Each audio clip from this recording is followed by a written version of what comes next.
दोस्तों, सैनिक समाचारों में आपका हार्दिक स्वागत है। सबसे पहले बात करूंगा रोज की तरह हेडलाइंस की। हाँ दोस्तों, केंद्रीय कर्मचारियों को 1 जनवरी 2026 से लगेगा झटका, पिछले 7 साल का रिकॉर्ड टूटा। ये आप देख सकते हो, खबरें हर न्यूज़पेपर ने छापी। आखिर सरकार कर क्या रही है?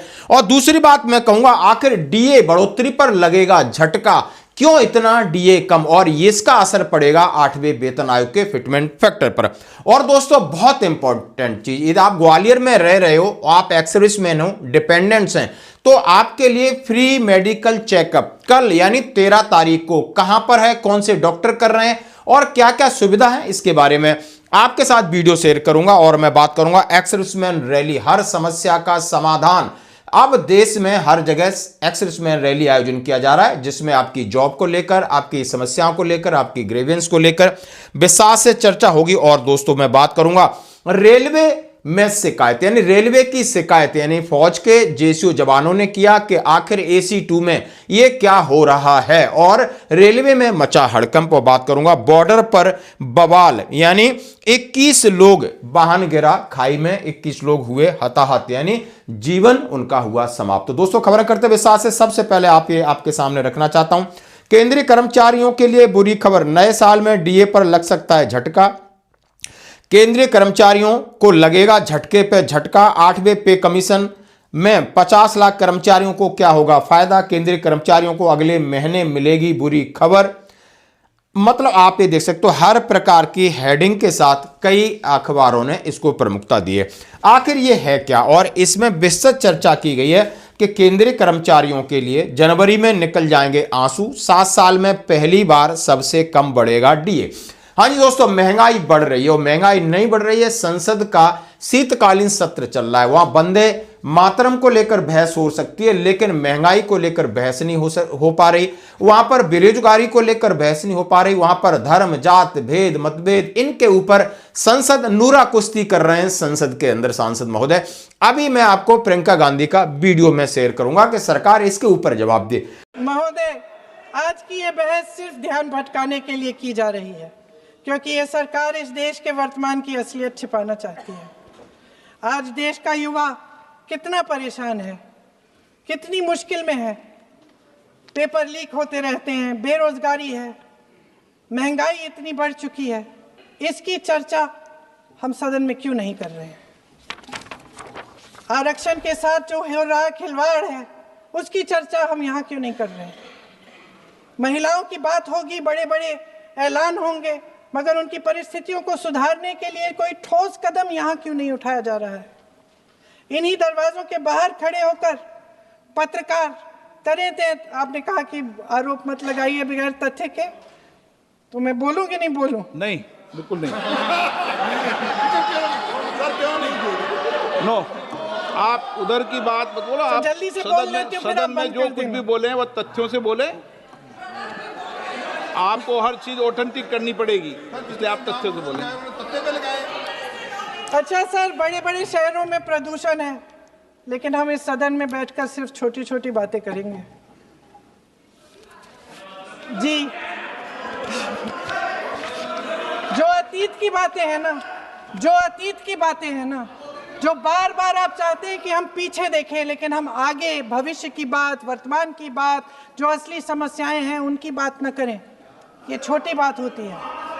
आप में हिम्मत है तो भविष्य की बात करिए, हिम्मत है तो बात करिए कि बेरोजगारी क्यों है, कि पेपर लीक क्यों होते हैं।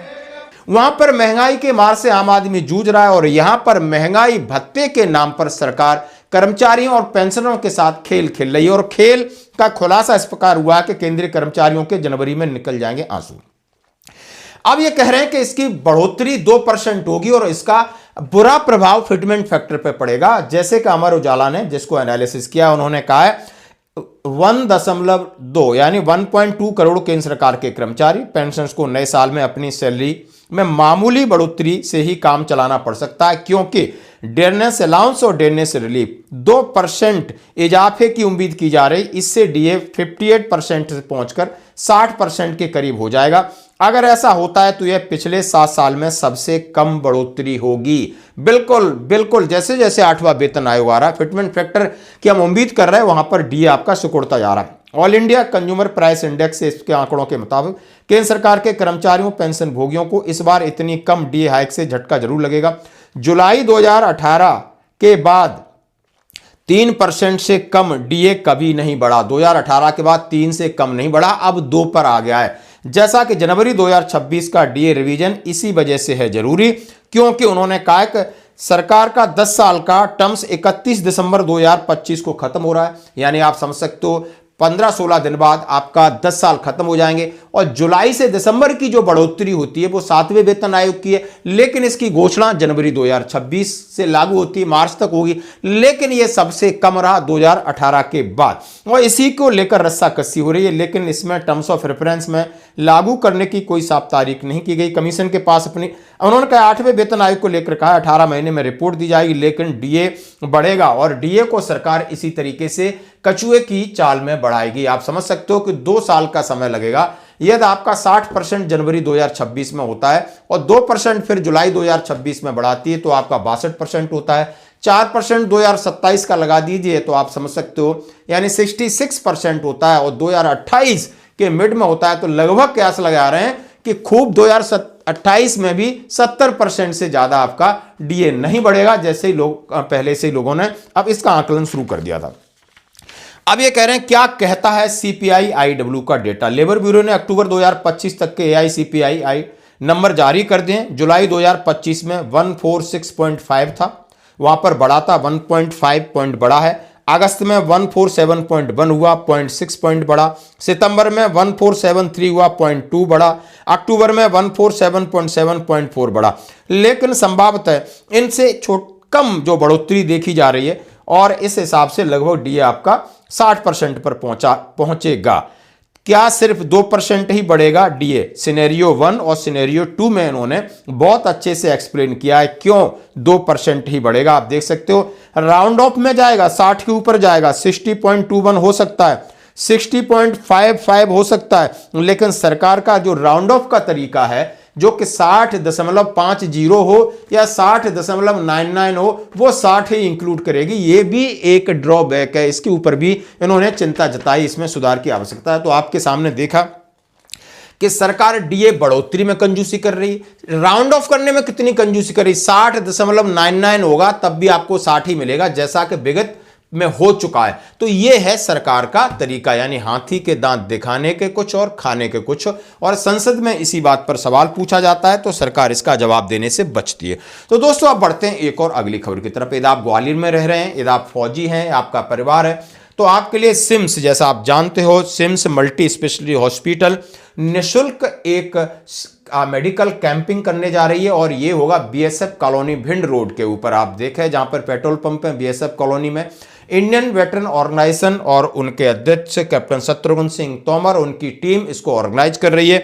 और वहां पर आपको सुबह जाना है और 10 बजे के आसपास, और वहां पर जितनी आपकी लाइफ स्टाइल डिजीज हैं, आपकी बीपी है, आपके शुगर है, इनको चेक किया जाएगा, जैसे कि डॉक्टर साहब का वीडियो आपके सामने है।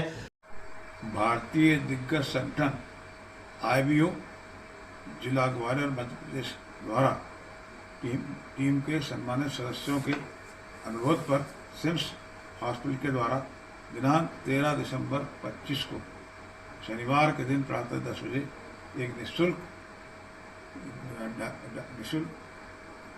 डायग्नोस्टिक कैंप, निःशुल्क स्वास्थ्य शिविर का आयोजन किया जा रहा है। इस शिविर में मैं स्वयं डॉक्टर ओपी शुक्ला, शल्य क्रिया विशेषज्ञ एवं medicine specialist doctor Ajit Gupta, हड्डी रोग विशेषज्ञ, हड्डी एवं जुड़ रोग विशेषज्ञ डॉक्टर राजेश सिंह, स्त्री एवं प्रसूति रोग विशेषज्ञ डॉक्टर बबीता राजपूत के द्वारा सभी का निःशुल्क चेकअप कर उचित परामर्श दिया जाए तथा संबंधित जांचें बीपी, शुगर, ईसीजी इत्यादि की निःशुल्क जांच की जाएगी। इस कैंप में पीसीएच, पूर्व सैनिक एवं उनके परिवारजन, आमजन भी कैंप का निःशुल्क लाभ उठा सकते हैं। मैं स्वयं इस प्रोफेशन में करीब 60 साल से हूँ, और कई बीमारियां ऐसी हैं जिनको रोकथाम से बचाया जा सकता है। समय पर जांच और महत्वपूर्ण चेकअप कराने से आपकी बीमारियों से बचाव भी हो सकता है। इलाज कराने से अच्छा है कि कि बचाव अच्छा। पूर्व में भी सब कहावत है, prevention is better than cure. तो इसको मानते हुए मेरे सभी से अनुरोध है, वैसे तो हर साल 50 की उम्र के बाद मेडिकल चेकअप कराना चाहिए, लेकिन अब शिविर लगा है, इसका भी लाभ आप उठाएंगे तो आपको लाभ मिलेगा। वो कह रहे हैं कि एक बार साल में हमें एक बार मेडिकल चेकअप करा लेना चाहिए। उसके बाद स्पेशलिस्ट की बात कीजिए, चाइल्ड स्पेशलिस्ट है, गायनो की और अदर स्पेशलिस्ट आपका फ्री चेकअप करेंगे और आपको हेल्थ अवेयरनेस के लिए जागरूक करेंगे। तो दोस्तों जो भी कोई भी लोग है, ये नंबर है, आप संपर्क कर सकते हो। ये कैप्टन शत्रुघ्न सिंह का आप नंबर है, इस पर संपर्क कर सकते हो। आप हमसे भी पूछ सकते हो और इनका वीडियो आप देख सकते हो, इसका जरूर उठाएं फायदा। धन्यवाद दोस्तों। बढ़ते हैं एक और अगली खबर की तरफ। जैसा मैं कह रहा हूं कि ex-serviceman rally at Vellore and 23 December 2025, 23 December 2025 को एक्स-सर्विसमैन की रैली है और ये वेटरन सेल दक्षिण भारत एरिया से निकला है। It is intimate that ex-serviceman rally is being scheduled on 23 December 2025 VIT Vellore. General अफसर commanding Dakshin Bharat area to chief guest in event of CDA Chennai also attending. मतलब वहां पर हो रही है आपको वीआईटी वेल्लूर में, और सीडीए स्टॉल्स लगेगा, स्पर्श रिलेटिंग लगेगा, डीएलसी लगेगा, रिकॉर्ड ऑफिस के स्टॉल लगेंगे, बैंक के लगेंगे, सीएसडी कैंटीन के लगेंगे, आर्मी वेलफेयर प्लेसमेंट ऑर्गेनाइजेशन का लगेगा, ईसीएचएस का स्टॉल लगेगा। Lunch tea snacks has been catered to all ex-serviceman attending the rally. और ये आप कर्नल ए.के. यादव का लेटर है, आप देख सकते हो। सभी को लिए चाय पानी की सुविधा है, हर प्रकार की किसी प्रकार की ग्रेवियंसेस हैं तो वहां जाकर आप फायदा उठा सकते हैं। अब मैं बात करूंगा रेलवे के अंदर। हाँ जी दोस्तों, जैसा कि आपने देखा होगा ऑपरेशन सिंदूर के जब लोग जा रहे थे तो वहां पर टीटीओ ने फौजियों से पैसा वसूल किया था और जिन्हें रिकॉल किया गया था। और आज वहीं हमारे एक सूबेदार विनोद दुबे साहब ने हमें यह भेजा है कि 15046 गोरखपुर एक्सप्रेस में सब परिवार यात्रा कर रहे थे। हमारी बोर्डिंग द्वारका स्टेशन से थी। जब हमने ट्रेन में बैठे तभी से बाथरूम में पानी नहीं आ रहा था। मैंने कई स्टाफ को कई बार बोला लेकिन समस्या का समाधान नहीं हुआ। रेल मदद पर कंप्लेंट किया, वहां से फोन आया लेकिन फिर भी समस्या का समाधान नहीं हुआ। रेलवे पूरा किराया लेता है लेकिन सुविधा देने में असमर्थ है। इस कारण से हम जैसे पैसेंजरों को बहुत परेशानियों को सामना करना पड़ता है। 046 ओखा गोरखपुर एक्सप्रेस, जिसमें जब से ये ट्रेन चली है टॉयलेट में पानी नहीं है। ये AC 2 की हालत है। देखिए आप, कहीं भी पानी नहीं है।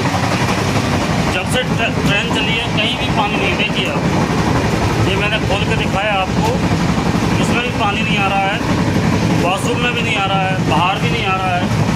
और AC 2 है, AC 2 है। देखिए आप, पेस्ट दबाया फिर भी पानी नहीं आया। AC 2 है।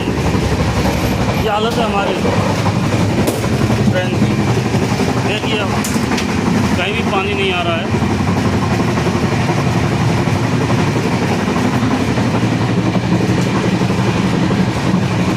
इसकी कंप्लेंट मैंने रेल मदद पर की है। देखिए आप, सभी पैसेंजर परेशान है, पानी कहीं नहीं आ रहा है। देखिए आप, खुद खोल दिया फिर भी पानी नहीं आ रहा है।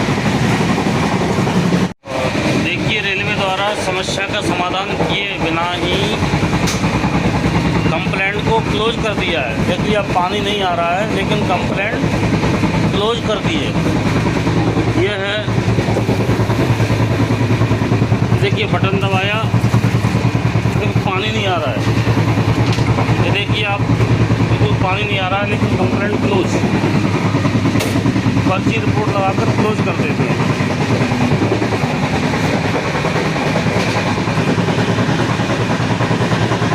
दूसरे बाथरूम में जाकर मूलभूत सुविधाएं हम ले रहे हैं। तो दोस्तों आप समझ सकते हो कि रेलवे का कितना बुरा हाल है। वहां पर जितने सैनिक थे उन्होंने रेलवे को इस बात की शिकायत की और उन्होंने अपना वीडियो भी हमें भेजा। और फिर को अवेयरनेस के लिए यदि आपके साथ ऐसा होता है तो जरूर आप शिकायत कर सकते हैं।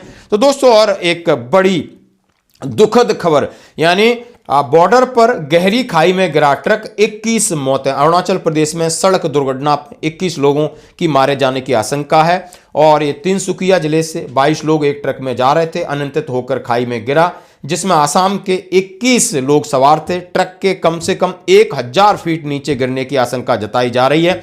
रिपोर्टों के मुताबिक अब तक 13 शव बरामद किए गए हैं। तो धन्यवाद दोस्तों, आज की खबरों में इतना ही। बने रहिए हमारे साथ।